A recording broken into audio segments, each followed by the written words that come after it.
इस काम में काम करने की हद पार ना हो, फिर वो काम किसी काम का नहीं होता। रात के 2 बजे थे। पूरा गांव सो चुका था, लेकिन एक छोटा सा कमरा अब भी जग रहा था। उस कमरे में एक बल्ब टिमटिमा रहा था और उसके नीचे बैठा था स्टेन। आंख के नीचे काले घेरे, टेबल पर बिखरी किताबें, आधा खाली पानी गिलास और सामने दीवार पर लिखा था एक वाक्य, अभी नहीं रुका तो ही कुछ बनूंगा। लेकिन आज उसके हाथ रुक चुके थे। उसने किताबें बंद की और सिर पकड़कर बैठ गया। धीरे से खुद से बोला, क्या फायदा इतनी मेहनत का, अभी क्या मतलब।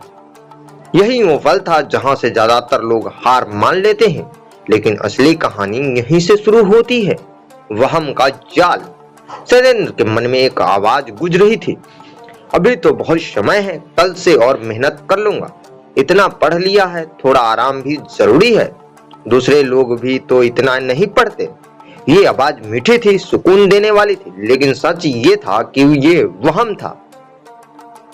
वो वहम जो इंसान को धीरे धीरे खत्म कर देता है। तेंद्र को लग रहा था कि वो मेहनत कर रहा है, लेकिन असल में वो अपनी हद तक भी नहीं पहुंचा था। अगले दिन सुबह तेंद्र खैरवा पोखर के किनारे बैठा था। पानी शांत था, लेकिन उसका मन तूफान में था। तभी पीछे से आवाज आई, इतना शांत क्यों बैठा है? तू तो वो है जो पत्थर को भी हिला दे।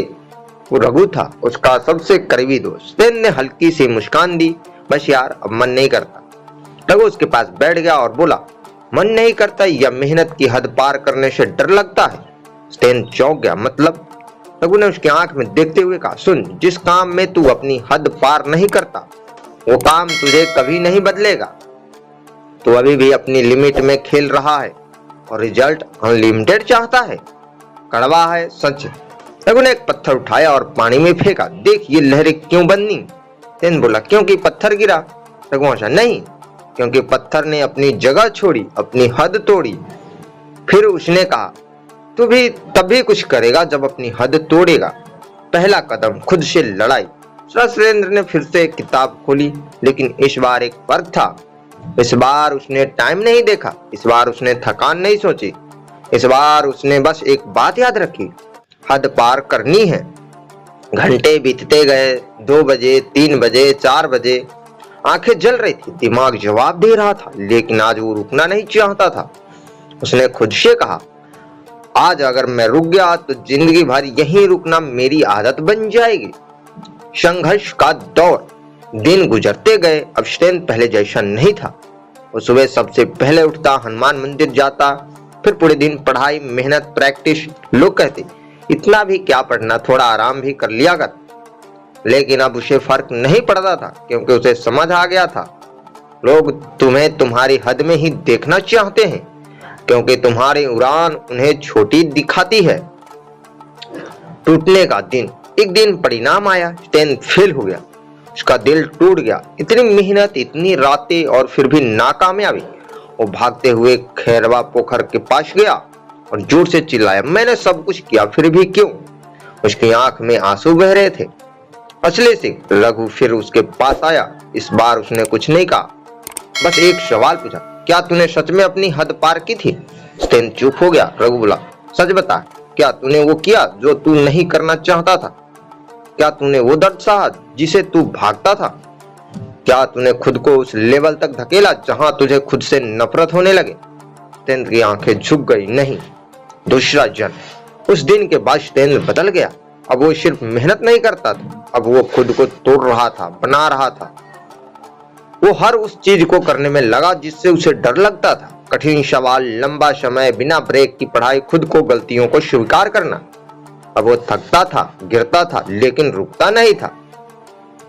हद के पार। एक रात वो फिर उसी कमरे में बैठा था, लेकिन इस बार उसकी आंखें में चमक थी। उसने खुद से कहा, अब समझ आया, काम करना आसान है, लेकिन काम की हद पार करना ही असली खेल है। सफलता। कुछ महीनों बाद परिणाम आया। इस बार सत्येंद्र सिर्फ पास नहीं हुआ, वो टॉप कर गया। पूरा ज्यूली गांव खुश था। शहीद द्वार के पास लोग इकट्ठा हुए। हनुमान मंदिर में प्रसाद बंटा, लेकिन सत्येंद्र शांत था, क्योंकि वो जानता था ये सिर्फ शुरुआत है। आखिरी सच। उसने रघु से कहा, यार अब समझ आया, वो मुस्कुराए। क्या? सत्येंद्र धीरे से कहा। जिस काम में काम करने की हद पार ना हो फिर वो काम किसी काम का नहीं। 6. मेहनत करना जरूरी नहीं, हद पार करना जरूरी है। टाइम देना काफी नहीं, खुद को झोंकना पड़ता है। थकान बहाना है, इरादा असली ताकत है। और सबसे बड़ा, जब तक तुम खुद को उस लेवल तक धकेलोगे नहीं जहां तुम टूटने लगे, तब तक तुम भी बन भी नहीं पाओगे। रात फिर से हो चुकी थी, लेकिन इस बार तेन नहीं जग रहा था, उसका सपना जाग चुका था। दोस्तों, कहानी पसंद आई हो तो वीडियो को लाइक करें, हमारे चैनल को सब्सक्राइब करें और दोस्तों के साथ ज्यादा से ज्यादा शेयर करना ना भूलें। मिलते हैं किसी अन्य कहानी में। जय हिंद, जय भारत।